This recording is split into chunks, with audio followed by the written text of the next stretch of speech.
Beijing Interstellar Glory, iSpace, or just Interstellar Glory. Whatever you call it, it's a part of a growing Chinese private space industry, and with the launch of their Hyperbola 1 orbital class launch vehicle, they became the first nominally private company in China to launch a payload into orbit. In today's video, I want to take a look at iSpace's Hyperbola rocket lineup, how they plan for reusability, and their new Methalock series of engines. All that and more in today's video. The story of the Chinese private space community and iSpace started in 2014, when the party announced a restriction of rules that allowed the creation of a private aerospace industry. Although, it's important to note that many of the players in that industry have heavy ties to the government, and in the case of iSpace, the solid rocket motors on their Hyperbola 1 launch vehicle are actually made by the Chinese Academy of Sciences, a government-run organization you're all probably familiar with. Being founded in 2016, they then continued to launch the Hyperbola 1S and Hyperbola 1Z suborbital sounding rockets. They were all single-stage and solid-fueled, and the first one, the Hyperbola 1S, launched from Hainan Island on the 5th of April 2018 to an altitude of 108 kilometers.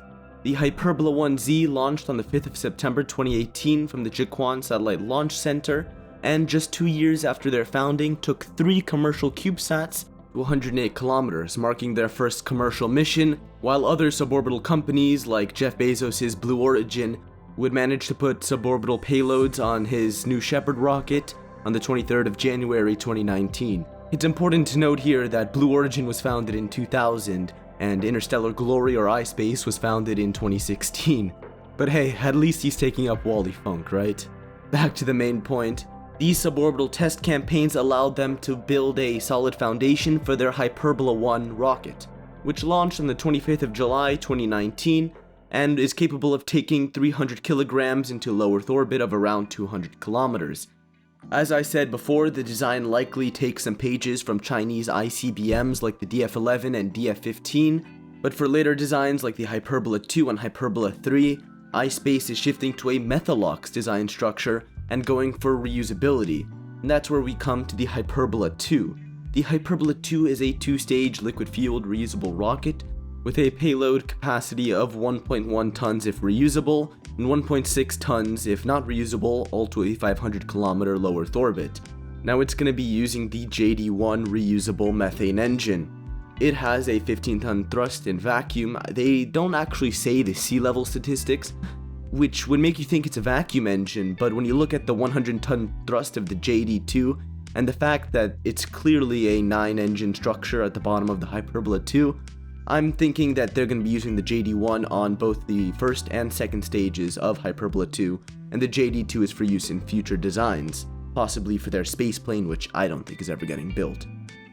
Anyways, the JD1 has an impulse in the vacuum of about 355 seconds, and it's also got a pretty good throttle range from 40 to 105%, obviously with reuse in mind, and they've already completed multiple firings of the JD1 engine, including a 500-second duty cycle firing, which it passed with flying colors, and being a Methalock's engine, it won't have any of the coking issues that the engines on the Falcon 9, the Merlin, has, therefore making it better for reuse, and has a fair shot of achieving that 30 flight number without any significant refurbishment. The company hopes to begin the test campaign of the Hyperbola 2 in 2021, with flights of the full-scale rocket happening in 2022, although the dates aren't exactly clear, but you should expect hops from a small-scale or full-size demonstrator happening sometime this year to the 100-kilometer range. Now I want to get into what could be one of their more interesting vehicles, the Hyperbola 3. At first glance, it's straight up a Falcon 9 and Falcon Heavy clone, down to even the grid fins, the layout, and the engines, although it's got quite an interesting gimmick. It's got a configuration that is really ambitious, but first let's start with the basic Hyperbola 3. You'll see it here. The SQX means hyperbola in Chinese, I assume, and its most basic configuration can take 13.7 tons expendable into low Earth orbit, 8.6 tons reusable at a drone ship to low Earth orbit, and 5.1 tons to a return to launch site configuration. Now, this is important to note because you can actually compare this and the Falcon 9 pretty closely. Even their engines, the JD2 and the and the Merlin have very similar characteristics. They're both roughly 100-ton class rocket engines, although they use different fuel cycles and different fuels. Despite this, the Falcon 9 gets basically double the payload capacity of the Hyperbola 3 with 15.6 tons to orbit when landing on a drone ship compared to the Hyperbola 3's 8.6. Now, you can definitely attribute this to SpaceX's experience with the Falcon 9. They've been iterating it until they froze the design for crew operations. I think with time you could see iSpace approach that figure, but again, time will tell. Anyways, now let's get on to the more interesting of the proposals. You've got the SQX-3A. It's an oddly asymmetrical vehicle with 2 cores. Now, I'm sure some of you guys have seen the asymmetrical Atlas configurations with 3 solid rocket motors on one side and 2 on the other, or the Atlas 511 where there's just 1 rocket motor on the side. But this is a wholly new type of vehicle. I mean, having 2 rocket cores strapped together in such an asymmetrical way is definitely going to cause some concerns, but I'm sure it could be pulled off, and the design actually isn't without precedent. There have been some pretty wacky ALS designs that have used a similar configuration. Now on to the SQX-3B. This one looks like a Falcon Heavy, talks like a Falcon Heavy, and lifts like a Falcon Heavy. It's got an expendable payload capacity of 32.2 tons, 14.1 tons to the drone ship, and 12.4 tons on an RTLS mission.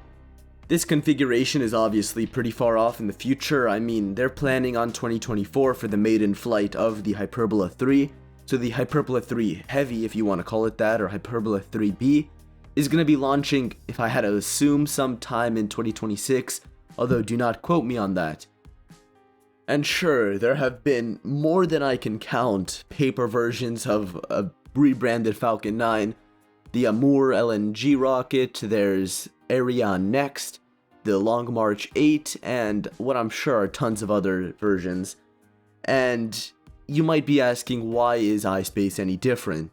And now I think there's a possibility Hyperbola 3 never gets built, although they have said they've made it into the research and design phase, I think, which should mean something. And their Hyperbola 2 vehicle, which is also reusable, don't forget, is flying using the JD1 Methalux engine, which undeniably is going to have some carry-on effect to the JD2, combined with their experience, hopefully, that they'll get using the Hyperbola 2, means that there is at least a good chance that they'll be able to efficiently design and develop the Hyperbola 3 into a working class orbital launcher.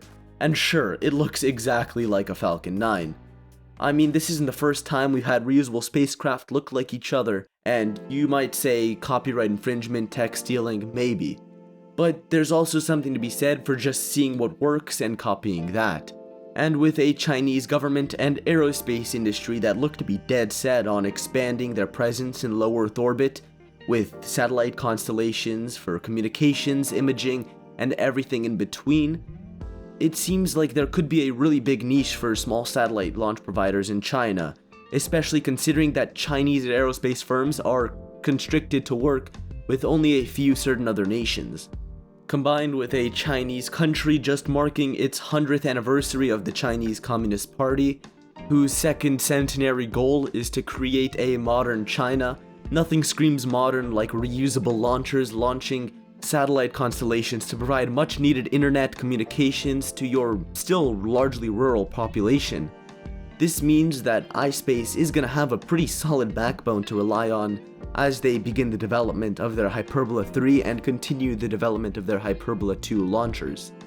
This is also supported by the fact that they're seeing pretty good success on the investment side of things. They're advancing with IPO plans and have got pretty good backing from commercial partners, raising $172 million in their Series B funding round. Yet they're also going to be facing stiff competition from other private Chinese launch companies like Landspace, Galactic Energy, and Deep Blue Aerospace, and also the government side of things, CASC and their Long March series of rockets, obviously. But there is increasing faith being shown in private launchers. The CMSE, or Chinese Manned Spaceflight Agency, has announced commercial cargo missions to the Chinese space station. No doubt, the Chinese have seen how commercial cargo instigated innovation in the American space launch sector, and they're hoping to recreate it for their own private launch sector, which is growing more dynamic by the day, and iSpace looks perfectly poised to become a clear leader in that field as well. All in all, I think iSpace is a really promising company that has a solid plan to scale up. They've already launched hardware into orbit, and I think they're perfectly poised to remain the top of the Chinese space industry to come. With that, I'm Cosplus Content, signing off.